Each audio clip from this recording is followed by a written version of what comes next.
Narito ang Assistant State Attorney sa abogado ng depensa at si Ginong Sievers. Handa na ang estado at depensa. Opo, sir. Opo, ma'am. Gusto mo ba ulit paakyatin si Miss Grove sa witness stand?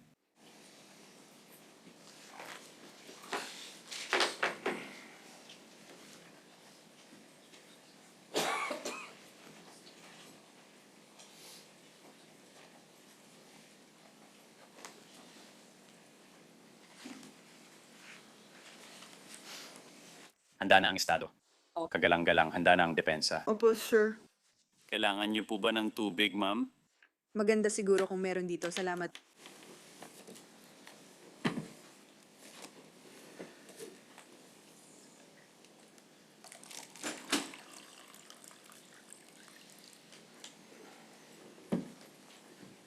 Clumsy talaga ako. Me too. Salamat. Walang anuman.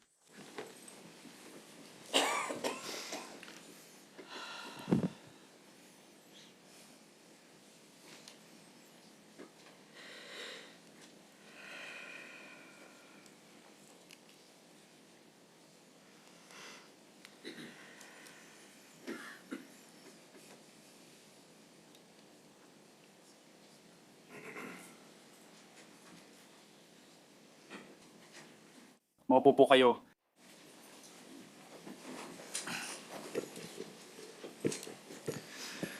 Tatanungin ko ulit ang mga hurado. Sinunod ba ninyo ang tagubilin ko? Hindi ba kayo nag-usap tungkol sa kaso o naghahanap ng impormasyon tungkol sa mga tao o lugar na sangkot? Kahit na nagawa nyo ito nang hindi sinasadya, ngayon ang tamang oras para itaas ang inyong kamay at ipaalam sa akin. Para sa talaan, walang hurado ang nagtaas ng kamay. Estado, tatawagin si Binibining Groves. Binibining Groves, pakisabi ang iyong pangalan para sa talaan. Pakiusap, Marianne Groves. Mari mo bang baybay ng iyong apelido? Pakiusap, Groves at Binibining... Groves, kayo po ba ang ina ni Teresa Sievers? Oh, ako nga. Nakapaghanda po ba kayo ng pahayag ukol sa epekto ng krimen para sa hurado? Oh, naghanda ako. Maari ko po bang hilingin ngayon na ibahagi ninyo ang inyong pahayag tungkol sa epekto ng krimen sa hurado? Sige.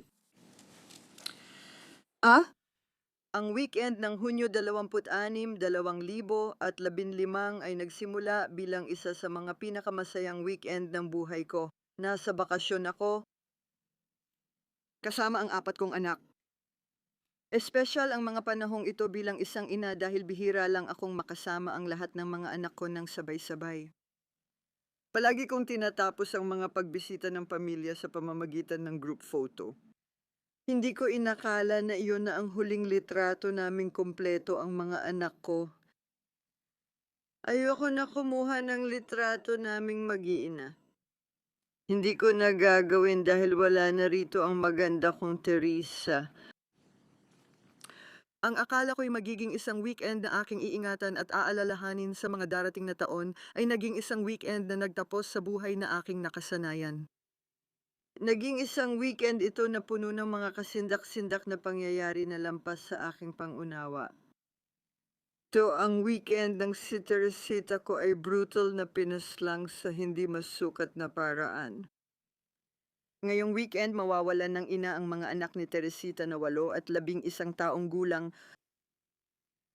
Sa weekend na iyon, mawawala sa aming pamilya ang isang mahalagang lakas ng buhay na inaasahan namin ng kanyang mga kaibigan at pasyente at ng sino mang pinalad na makilala siya upang itaas kami, turuan kaming magpagaling at hamunin kaming maging pinakamahusay na tao. Ang anak kong si Teresita ay pambihirang babae, matatag, makapangyarihan at determinadong baguhin ang mundo.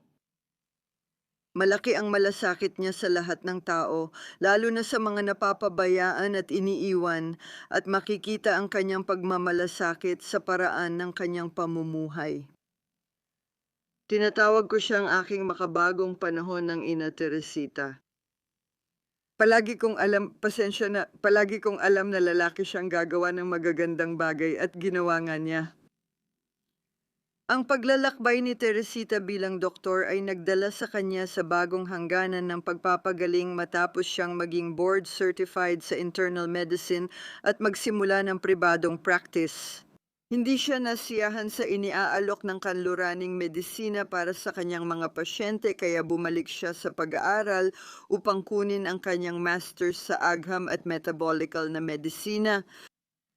Gayunpaman, hindi pa rin siya lubos na nasiyahan, pakiramdam niya ay may kulang pa rin kaya kumuha siya ng certification mula sa American Board of Holistic and Integrative Medicine.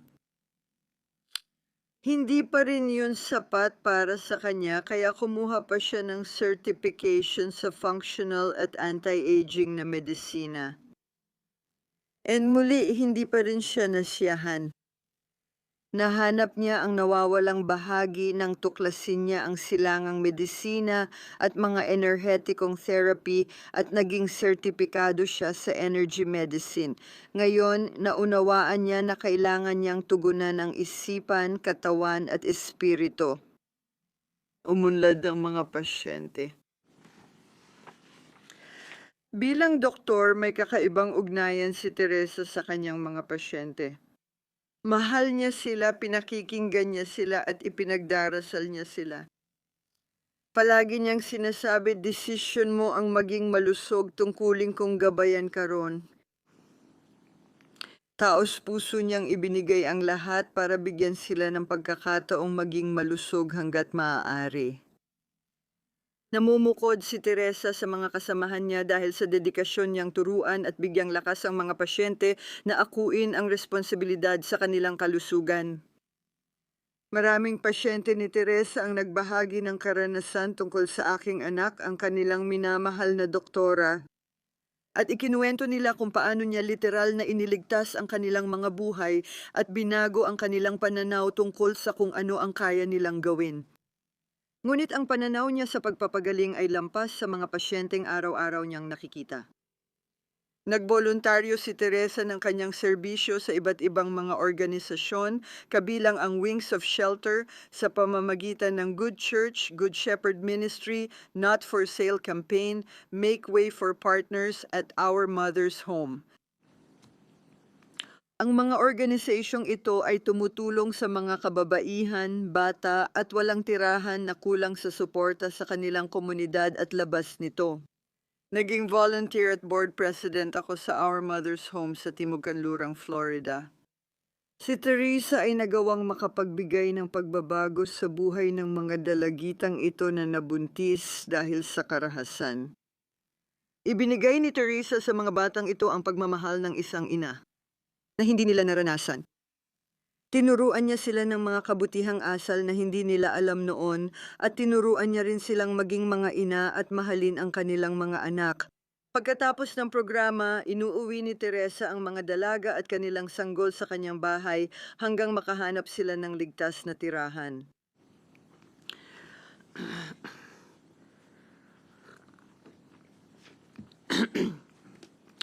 Hindi mabilang na mga pool party at mga party tuwing pista opisyal ang ini-host ni Teresa sa kanyang bahay.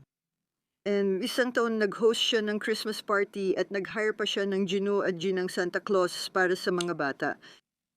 Ang mga teenage na nanay ang tuwang-tuwa dahil hindi pa nila nakita o naranasan si Santa. Naaalala ko si Teresa umiiyak sa tuwa at sinabing parang sasabog ang puso niya sa sobrang saya para sa mga batang ito.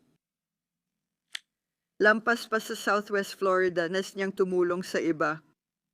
Nakipag-ugnayan siya sa mga bata ng digmaan sa Raja for Africa, kung saan libu-libong ulilang bata ang nakaranas ng hindi masukat na karahasan. Kalaunan, nag-ampon siya ng 2 batang lalaki at kahit hindi nakalabas ng Africa ang mga batang ito, si Teresa ay nagbigay ng pinansyal na suporta para sa pagkain, tirahan at pag-aral. Palaging sumulat at nagdasal siya para sa kanila. Kapag pinapatulog niya ang 2 anak niyang babae, yang mahal na kaibigan ni Teresa, ang Reverend Dr. Judy Lee, ay nagsabi sa amin na namuhay si Teresa na parang si Kristo.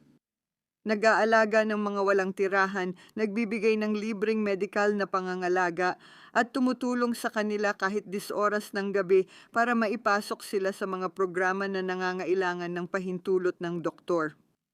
Pero hindi lang niya sila ineksamin, inakap niya sila, ang mga taong walang tirahan na ito, minahal niya sila at ipinagdasal kasama nila. Maraming kaibigan, pamilya, pasyente at iba pa ang makakapagsabi kung paano sila tinulungan ni Teresa. Kabilang dito ang pagpupuyat kasama ang kaibigang malapit ng mamatay, pagdarasal para sa pasyenteng kailangang kausapin ni Teresa ang kanilang surgeon at pag-aasikaso ng libing para sa kaibigan na nawalan ng anak sa cancer. Naantig ni Teresa ang maraming buhay at malapit na niyang maabot ang buong mundo. Ang kanyang napakalaking personalidad, talino, kagandahan at kakaibang pananaw sa pagpapagaling ang nagdala sa kanya bilang host ng isang serye sa telebisyon na tinatawag na Pathways to Healing. Nakapag-shoot na siya ng ilang episode na hindi na ipapalabas sa telebisyon. Ayan. Sana ay naabot ni Teresa ang masa sa kanyang misyon na bigyang liwanag ang sangkatauhan tungkol sa kanilang karapatan at kapangyarihang bigay ng Diyos na pagalingin ang kanilang sarili. Ngunit hindi niya yon nagawa. Maraming tao ang hindi malalaman ang bagong pananaw ni Teresa sa pagpapagaling at pinakamalaking kawalan ito para sa dalawang anak niyang labis niyang minahal. Ang dalawang batang ito ay ninakawan ng kanilang ina, ang kanilang tahanan, mga alagang hayop, mga ari-arian, pamilya at mga kaibigan. Hindi na magagabayan ni Teresa ang kanyang mga anak. Hindi na siya makakasama nila kapag nagtapos sila ng high school or kapag kailangan nila ang kanilang ina para pahupain ang luha mula sa kanilang unang pagkabigo sa pag-ibig. Hindi na niya maibabahagi ang kanyang karunungan at karanasan. Paumanhin.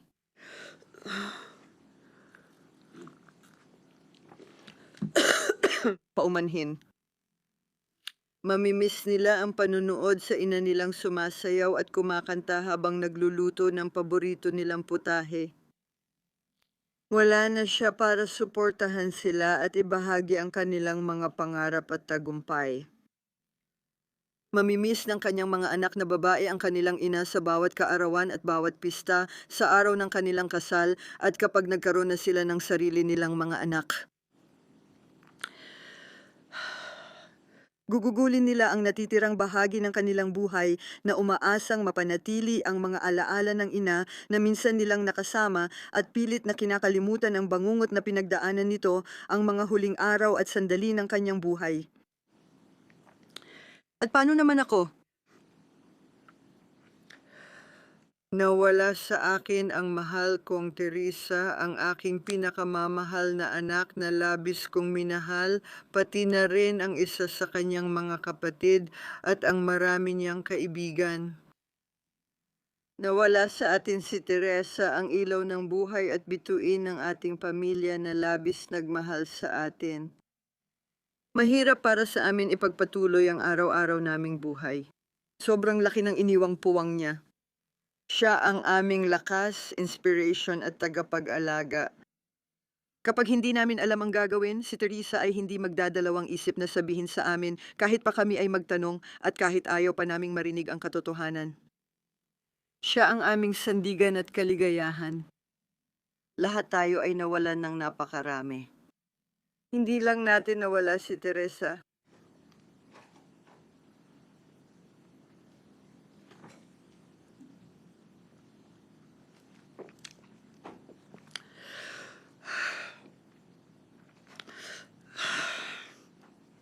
Kundi pati ang mga anak ko ay nawalan ng kanilang ina na dati nilang kasama. Dahil malaking bahagi ng pagkatao ko ang namatay kasama niya. Noong Hunyo 28, 2015. Ang anak kong si Teresa ay gumawa ng mga pambihirang bagay. Ibinigay niya ang kanyang sarili. Mas marami siyang nagawa sa maikling buhay niya kaysa sa nagagawa ng iba sa 10 buhay. Gusto niyang gisingin at liwanagan ang mundo. At kapag siya ay natatalo ng mga hadlang na humaharang sa kanyang daraanan at kapag hindi sapat ang bilis ng mga pangyayari para sa kanya. Tatawagan niya ako at iiyak. Mama, bakit ang tagal nito?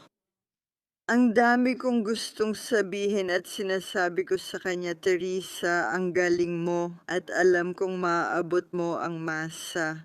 At nagawa niya nga. Hindi ko lang talaga inakala na magiging ganito ang lahat. Si Teresa ay isang biyaya mula sa Diyos at isang biyaya para sa ating lahat at mamimiss namin siya araw-araw habang kami ay nabubuhay.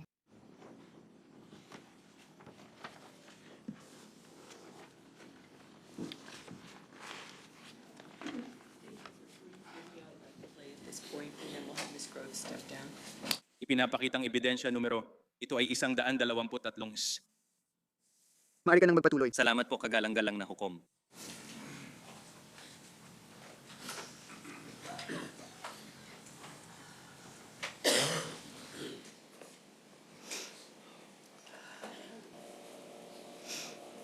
Balikan natin si William Osler, isa sa mga ama ng medisina. Sabi niya, alam ng pasyente ang mali sa kanila kung makikinig ka. Pagkatapos mong kapanayamin sila, bago ka magsuri, dapat alam mo na ang problema ng pasyente. Noon, wala rin akong kailangang gawin pang pagsusuri. Sa palagay ko, dahil sa teknolohiya, lalong nawala ang ganoong pakiramdam o intuition. Kaya noong sinimulan ko ang aking paglalakbay sa paghahanap ng siyensya sa likod ng ginagawa natin. Bukod pa rito, kinikilala ng National Institutes of Health at ng National Centers for Complementary and Alternative Medicine ang Mind, Body at Energy Medicine na ito. Isa ito sa kanilang mga section at natuklasan ko na may malaking papel ang intuition at pagpapagaling na may ginagampanan talaga ito. Nakakatawa kasi lagi kong sinasabi sa mga pasyente ko na hindi naman mahalaga kung traditional o holistic ang gamot na pinili mo. Kung di ka naniniwalang gusto kang tulungan ng practitioner na yon. Hi. Ako si Dr. Teresa Sievers at tutuparin ko ang pangakong magdadala ng iba't ibang paraan ng pagpapagaling. Sa tingin ko, masaya para sa mga tao ang makadiskubre ng bagong paraan para makaiwas sa sakit. Isa ito sa pinakamalalaking problema sa ating sistema ng pangkalusugan. Hindi tayo gumagawa ng preventive na medisina, reaktibo lang tayo at hinihintay pang lumala ang sakit bago gamutin. Pero paano kaya kung huminto tayo at tiningnan kung paano gawin ang pang-iwas na medisina? Ano ang magiging itsura ng ating kalusugan? Baka hindi tayo ika-32 sa kalusugan kundi kabilang pa sa nangungunang bansa. Ngayon, kasama ko si Dr. Robert Kurolovich, isang board-certified family practice doctor na nagtapos sa Eastern Virginia Medical School.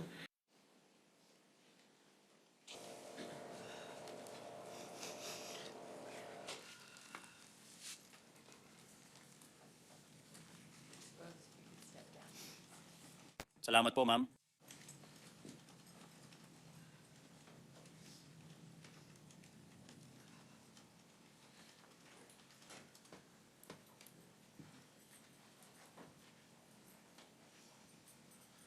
Gagawin kong ebidensya ang disk na yan maya-maya. Hinihiling mong tanggapin ito. O hinihiling kong maging bahagi ito ng talaan. Oo, ma'am. Sige. Palaging bahagi iyon ng talaan. At dahil dyan, wala na pong ibang ihaharap ang estado sa ngayon.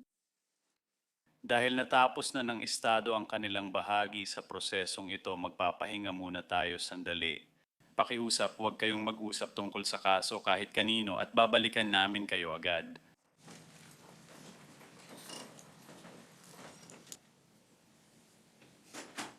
Maupo po kayo.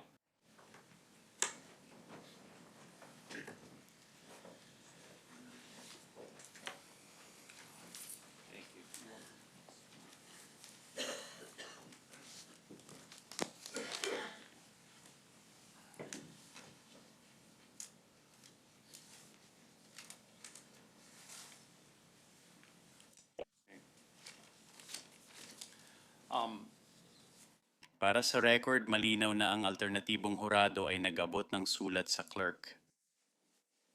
Sinabihan namin siyang pumunta sa Lunes, ngunit kahit na inabisuhan na sa Martes na lang, masigasig siyang nagpunta pa rin.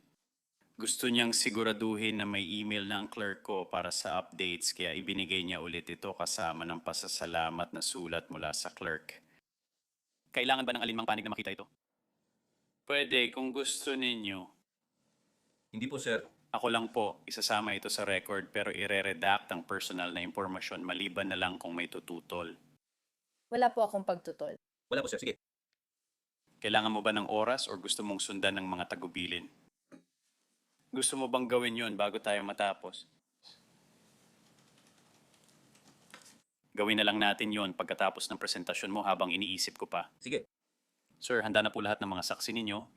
Oo, pero kailangan ko lang ng ilang minuto para tingnan ng isang issue. Ang mga litrato mo. Oh. Sige, magpapahinga muna ako. Sabihan mo lang ako pag handa na. Uupo lang ako ng tahimik para sa di formal na dahilan.